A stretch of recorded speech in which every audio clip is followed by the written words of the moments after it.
ഞാൻ പറയുന്നു, നിങ്ങളുടെ നാവ് കൊണ്ട് നല്ലത് മാത്രമേ നിങ്ങൾ പറയാവൂ. നാവാണ് നിങ്ങളെ ഈ ലക്ഷ്യത്തിലേക്ക് കൊണ്ടുപോകുന്നത്. നല്ല ജോലി ലഭിക്കും, ആരോഗ്യപരമായി ഞാൻ വളരും.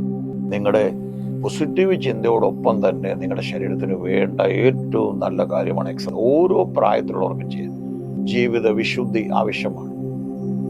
മദ്യപാനം ഞങ്ങളുടെ രീതിയിൽ പറഞ്ഞാൽ അനുവദനീയമല്ലെന്ന് തന്നെ പറഞ്ഞു. മദ്യപാനി ദൈവരാജ്യത്തിൽ അവകാശവാദം. മദ്യം കലഹക്കാരനാണെന്ന് ദിവസം പറയുന്നു.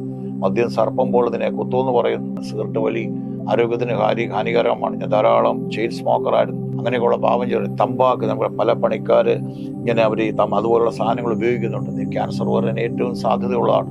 ഞങ്ങളുടെ രീതിയിൽ പറഞ്ഞാൽ ഞങ്ങളുടെ ശരീരം പരിശുദ്ധാത്മാവിന്റെ മന്ദിരമാണ്. ആ മന്ദിരം നിങ്ങൾ നശിപ്പിക്കരുത്. ദൈവം നിങ്ങൾക്ക് തന്ന ശരീരത്തെ നിങ്ങൾ സൂക്ഷിക്കണം. യേശു പറയുന്നൊരു ഭാഗമുണ്ട്, നിങ്ങളെപ്പോലെ നിങ്ങളുടെ അയൽക്കാരനെ സ്നേഹിക്കാൻ. തന്നെത്താൻ സ്നേഹിക്കാത്ത ഒരാൾക്ക് എങ്ങനെ അയൽക്കാരനെ സ്നേഹിക്കാൻ കഴിയും? നിങ്ങൾ കെയർ ചെയ്യണം. പോറ്റി പുലർത്തുന്ന പോലെ നിങ്ങളുടെ ആ ശരീരം ദൈവം തന്ന ദാനമാണെന്നും അതിനെ ഞാൻ സൂക്ഷിക്കണമെന്ന് പറയുമ്പോൾ ഈ ഒരു ചിട്ടയിലൂടെ പോയാൽ നിങ്ങൾക്ക് ഇതിൻ്റെ അടിസ്ഥാനപരമായ പ്രാർത്ഥനയിലൂടെ വേണം എല്ലാം ആരംഭിക്കാൻ.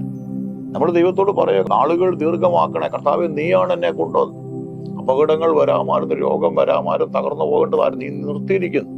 അപ്പൊ ദൈവത്തിനൊരു പർപ്പസ് ഉണ്ട് നമ്മളെ നിർത്തിയിരിക്കുന്നത്. നമ്മൾ ദൈവത്തോട് പറയണം, കർത്താവേ എന്നെ നടത്തണമേ,